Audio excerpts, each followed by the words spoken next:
السلام عليكم.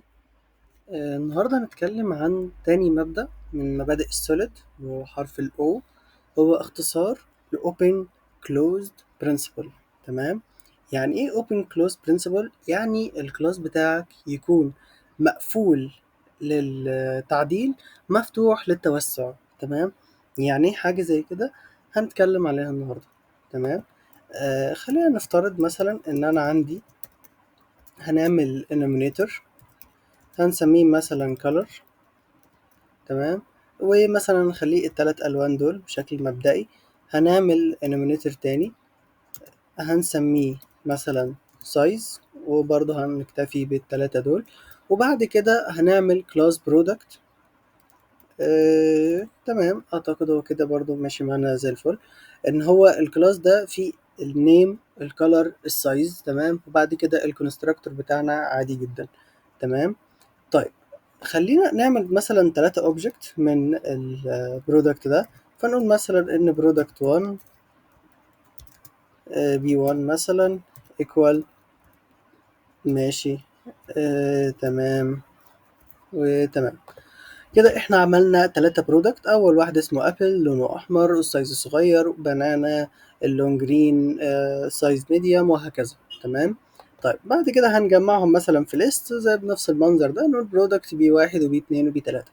طيب خلينا مثلا نخلي ايه، مثلا خلي بدل الشيري لونها ازرق، خلي لونها احمر. تمام. احنا دلوقتي عايزين نعمل ايه؟ احنا دلوقتي عايزين نفلتر باللون. تمام. طيب ازاي نفلتر باللون؟ ابسط طريقه ان انا هقول فور each. سوري، هنعمل كلاس يفلتر، لانه مفضلش ان احنا نفلتر في ال اسمه إيه ده، الكلاس نفسه يعني. فنقول مثلا ان انا اعمل كلاس زي ما اتكلمنا المره اللي فاتت في فكره ان كل كلاس يكون ليه شغلانه واحده بس. فما ينفعش ان انا اضيف فلتره في كلاس المين. كلاس المين كل الهدف بتاعه ان هو يكريت الاوبجكتس و يطبعهم او ينده على فانكشن هي تعمل ايه الشغل بتاعها، لكن هو مش عليه اي دور تماما في الشغل نفسه. تمام. فهنعمل مثلا فانكشن، قصدي كلاس، هنعمل مثلا كلاس هنسميه مثلا برودكت فلتر. هو هنا عمل لي ان هو بيفلتر باللون، بيتبعت له البرودكت، بيتبعت له الكولر، وبعد كده بتسأل على كل برودكت لو هو تمام، رجع بشكل مستمر البرودكت. تمام، اللي هي فكرة ييلد دي، علشان خاطر يجمعهم كلهم مع بعض. تمام. بس فانا هنا هاجي اعمل هنا الفور اتش بتاعتي. تمام. وهقول له ايه، والله لو انت هتفلتر بيهم كلهم، يعني هنعمل نيو برودكت فلتر، وهبعت الكالر اللي انا عايز افلتر بيه اللي هو وليكن اللون الاحمر. تمام. وبعد كده هقول له اطبع لي اسم ولون والسايز بتاع البرودكت اللي هي بتماتش اللون الاحمر ده. تمام. خلينا كده نعمل رن.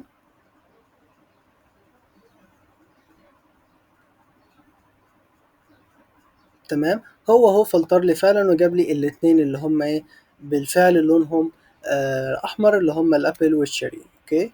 طيب، الكلام ده بيكسر مبدأ الاوبن كلوزد برنسبل. ليه بيكسره؟ لان ببساطة انا عندي الكلاس اللي هو بتاع برودكت فلتر ده، بقيت اضيف عليه كل شوية، بقيت بعدل عليه كل شوية. وده ما ينفعش، لان احنا زي ما اتكلمنا ان المبدأ الاساسي ان الكلاس بتاعي يكون مقفول للتعديل. تمام. ما ينفعش ان انا اقعد كل شويه اعدل عليه، ولكن مفتوح للتوسع. يعني انا الكلاس بتاعي ده ينفع يتعامل مع اي حاجه. تمام. طيب هنفهم دلوقتي اكتر يعني ايه الفكره بتاعت ان هو متاح ان هو يتعامل مع اي حاجه. خلي الكلاس ده زي ما هو. لكن هنيجي نستخدم نوع باترن معين علشان يسهل علينا بس الموضوع شويه، اسمه اي سبيسيفيكيشن. تمام. ايه فكرته؟ يعني خلينا نعمل هنا الاي سبيسيفيكيشن. ان انا دلوقتي هيبقى عندي انترفيس، الانترفيس ده بيقبل تمبلت بشكل عام ايا كان ايه هو البرودكت او ايا كان الاوبجكت اللي هو هيستقبله. وكل اللي عليه ان هو يبقى عنده فانكشن. تمام. الفانكشن دي بتعمل تشيك على البرودكت ده بعينه. تمام. لو لقيت ان البرودكت ده بي ماتش هترجع ترو، لو لقيت هيرجع فولس. تمام. وهنعمل انترفيس تاني. تمام. هنسميه اي فلتر. تمام. اي فلتر ده كل هدفه في الحياة ان هو هياخد الليستة وهياخد نوع الشرط اللي المفروض يتحقق. بمعنى اصح الشرط مش هيتكتب جوه الفانكشن. يعني زي ما انت شايف هنا مثلا انا دلوقتي ايه كتبت الشرط ده جوه الفانكشن، تمام؟ لا انا مش هكتب الشرط جوه الفانكشن، انا هخلي الشرط يتبعت للفانكشن، تمام؟ وهي ملهاش دور غير ان هي ايه تفلتر وبس، ملهاش اي دور تاني. مفيش بقى فكرة ان انا اكتب مثلا ان انا عايز افلتر باللون، عايز افلتر بالسايز، لا انا هبعت لك الشرط وانت كل اللي عليك والله لو رجع ترو يبقى انت ترجع لي ترو، لو رجع فولس يبقى انت ترجع لي فولس، مش عليه اي دور اكبر من كده، تمام؟ طيب خلينا مثلا نبدا دلوقتي نعمل اول انهيرتنس بالنسبه لي، وان انا مثلا هعمل الكالر، تمام؟ فانا دلوقتي بقول ان انا والله عندي الكالر سبيسيفيكيشن ده هيورث من الانترفيس اللي هو اي سبيسيفيكيشن، وهيخلي التايب بتاع الانترفيس اللي هو برودكت، تمام؟ علشان خاطر احنا هنشتغل على البرودكت. اول حاجه بعملها ان انا بقول له ان انا عندي كالر اللي هو الكالر اللي انا هفلتر بيه. يعني انا مثلا لو بقول له ان انا عايز افلتر بالاحمر يبقى انا ايه اقول له ان اول حاجه ده الاحمر، تمام؟ وبعد كده ده الكونستراكتور بتاعي عادي جدا، وبعد كده بقول له الفانكشن بتاعت is satisfied satisfied سوري is satisfied. دلوقتي انا ببعت لها البرودكت وايه وهو بالفعل متخزن عندي ايه الكالر اللي انا بعته في الاصل في الكونستراكتور بتاعي، تمام؟ وكل اللي هو عليه والله تشيك لو ده زي ده رجع لي ترو، مفيش اكتر من كده، تمام؟ طيب خلينا نعمل دلوقتي الفانكشن الكلاس اللي هو الجديد بقى بتاعي اللي هو بتاع الفلتر. هنقول ان انا هعمل بابليك كلاس اسمه مثلا better filter، وده بيورث من الاي فلتر، تمام؟ مش هيبعت له اي حاجه، يعني هيخليها تمبلت. احنا عاملين اصلا تمبلت من فوق، اه بالظبط احنا عاملينه تمبلت، تمام؟ هو بس دلوقتي ايه عايز يطبق الحاجات اللي هي ناقصه في الانترفيس، تمام؟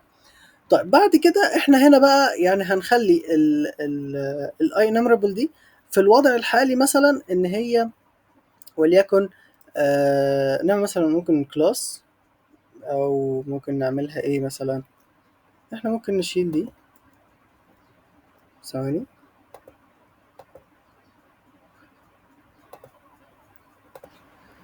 طيب هنا كل اللي احنا هنعمله ان احنا بس ايه انا كنت عايز اطبق dependency injection وحاجات كتير زي كده فخليها دلوقتي بعدين. خلينا ايه خلاص هبعت له البرودكت بشكل صريح، تمام؟ وهنا هبعت له برضو البرودكت وهنا البرودكت، تمام؟ وهنا البرودكت، تمام كده؟ فهو دلوقتي كده هو هيعمل ايه ان هو دلوقتي عايز يطبق لا مش هنا سوري، هنا انت تيجي زي ما انت هنا اللي تحت، هي دي هنا البرودكت، تمام كده؟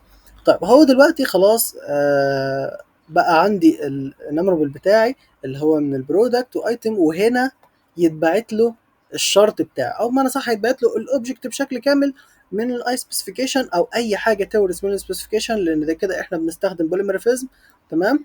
فهو ما انا صح انا ببعت له البيرنت، ولو اتبعت له شايلد فكده ايه الشايلد هو اللي هيتنفذ مش البيرنت، لان انا بالفعل البيرنت عندي اساسا انترفيس، او لو هتعملوا ابستراكت كلاس اي حاجه من الحاجات دي، ده في النهايه مش موضوعنا قوي. يعني دي زي ما قلنا احنا قبل كده ان احنا اساس السوليد اساس الزام باترن هو ال اسمه ايه ده هو الاو او بي، تمام؟ فاحنا هنا انا بس براجع مراجعه بسيطه ان اي سبيسيفيكيشن ده انا مش هبعت اي سبيسيفيكيشن بعينه، تمام؟ ولكن انا هبعت مثلا color سبيسيفيكيشن، تمام؟ وبان color بيورث من اي سبيسيفيكيشن فهو هيبعت له ينفع يتبعت عادي في الفانكشن دي، تمام؟ طيب بعد كده هنا هنكتب ايه هنكتب بكل بساطه والله for each item in item، وبعد كده بند على specification اللي هي بتاعتي، وبسأل هل هو is satisfied، يعني هل هو بيماتش الكالر اللي احنا اتكلمنا عليه لو انا ببعت له كالر، او لو هعمل كلاس بعد كده جديد للسايز فهل هو بيماتش السايز، ولو هو مثلا هعمل كلاس جديد للاتنين مع بعض هل هو بيماتش الاتنين مع بعض ولا لا، تمام؟ فهي دي هتبقى الفكرة بتاعت اسمه ده الفلتر الجديده، تمام؟ طب خلينا مثلا نضيف ان انا عايز اعمل مثلا باي سايز، تمام؟ ما هو الراجل عاملها لي تلقائي اهو. فكده نفس الكلام ان انا برضه هورث من سايز هبعت له السايز وهنا في الكونستراكتور ببعت السايز بتاعي، وفي الاخر برضو بعمل الفانكشن هي بتاعت is satisfied. والله لو كانت تمام رجع true، لو مش تمام رجع لي false. طيب لو انا دلوقتي عايز افلتر بالاتنين، هل هعدل في الكلاس ده اخليه يقبل شرط تاني؟ لا. بعمل ايه ساعتها؟ بعمل كلاس جديد، تمام، اسمه مثلا color and size specification. تمام. كل هدف الكلاس ده ان هو يعمل ماتش للاتنين مع بعض. تمام. فبيعمل الحركه دي ازاي؟ ان هو هنا احنا كنا بنعرف السايز بس، وفوق كنا بنعرف الكالر بس، لا هو هنا هيعرف الاتنين. تمام. وفي الكونستراكتور بتاعه بيستقبل الاتنين. تمام. ويجي بعد كده هنا في اسمه ده في الكونستراكتور بعد ما عرف الاتنين، في الشرط هيرجع والله ايه لو هو بيماتش الاتنين مع بعض. كده انا الكلاس بتاع فلتر ده انا ما جيتش جنبه، فكده انا حققت المبدأ بتاع الاوبن كلوز. ليه؟ لان الكلاس ده بقى غير قابل للتعديل، وفي نفس الوقت قابل للتوسع، بحيث والله ان السبيسيفيكيشن ده انا ممكن ابعت له مليار نوع من السبيسيفيكيشن، وهو كده ايه، احنا ما اثرناش على الكلاس ده في حاجه. هو في النهايه والله بيسال بنفس الطريقه، كانت الوضع تمام يبقى احنا كده حققنا الشرط، كان الوضع مش تمام يبقى احنا ما حققناش الشرط. تمام. وفي الحاله دي الاوبجكت مش هيرجع لان هو خلاص مش بيماتش. تمام. فده الفرق ما بين برودكت فلتر بالمنظر ده، والفرق ما بين الفلتر الجديد اللي احنا عملناه. تمام. طيب هنا بقى ازاي اجي استخدم بقى الكلاس بتاعي ده؟ اول حاجه بالنسبه لك ان انت هتعمل الاوبجكت جديد من الكالر سبيسيفيكيشن مثلا، او خلينا نعمل مثلا من الاثنين. يبقى هنقول له مثلا var مثلا، خلينا نعمل ادينا عملنا الفلتر، وبعد كده مثلا عايزين نقول احنا ممكن نبعتهم على طول بصيغه مباشره بدل ما انا كل شويه كده كده الموضوع بيتغير. ماشي خلاص خلينا نعملها على طول. يبقى var product، امسح دي، in new لا مش سوري in filter دوت filter. ماشي. اول حاجه ببعت لها البرودكتس فاصله new من الحاجه اللي انا هعملها. فانا مثلا خلينا افلتر بالاثنين، مش هفلتر بحاجه واحده بس، هفلتر بالكالر وبالسايز. تمام. يبقى انا هقول له new color and size specification. تمام. دي اول حاجه. هبعت له الكالر اللي انا عايزه، هقول له مثلا الكالر دوت وليكن احنا عايزين بس نجيب الحاجات اللي هي ماشي، احنا كده كده عايزين نجيب وليكن البنانا لان هي ما جاتش. خلينا مثلا نقول ان الكالر بتاعها جرين، وبعد كده السايز ميديم، سايز دوت ميديم. تمام. وكده انا خلاص بقيت بعت له بالفعل الاثنين. فهو كده ايه اللي بيحصل؟ ان هو دلوقتي اتبعت له الاوبجكت ده. تمام. وطبعا المفروض كنا نفصل الاوبجكت ده في حته لوحده علشان خاطر بس الوضع يبقى احسن يعني في فكره البرودكت. بس عادي يعني دي طريقه تنفع، ممكن احنا نفصله افضل. خلينا مثلا نكتب هنا var filter مثلا filters ايه filters item equal. تمام. من بعد كده هبعت له هنا الايه الفلترز ايتم ده، بحيث بس ان انا ما بقاش كل شويه بعمل اوبجكت جديد، لا خلي اوبجكت واحد متخزن وخلاص. ممكن حتى نعملهم في الاخر بعد كده يوزنج من بره، بحيث ان بعد ما يخلص الشغل بتاعه تلقائي يتمسح، يعني بدل ما هو يقعد مستني لحد اخر المين او ان البروجكت يتقفل علشان خاطر ال يعني الريفرنس بتاعه في الميموري ما يتمسحش يعني. تمام. بس خلينا كده احنا هنعمل رن ونجرب. هيلاقي بالفعل ان هو رجع لي والله قال لي ادي البنانا والكالر بتاعها جرين والسايز ميديوم. تمام. كده انا حققت المبدئين اللي احنا اتعلمناهم. اول مبدأ اللي هو ان الفلتر بشكل عام ما يبقاش جوه الكلاس بتاع البرودكت، لان البرودكت دي مش من اختصاصه ان هو يفلتر او ان هو يبحث او ان هو يعمل اي حاجة تاني غير ان هو بس يشتغل على الحاجات بتاعته. تمام. بعد كده جينا هنا في الفانكشن، لان برضه اي انامربل دي في النهايه ان انا هبعت له ليست، هو اصلا ما ينفعش يبعت ليست من نفسه.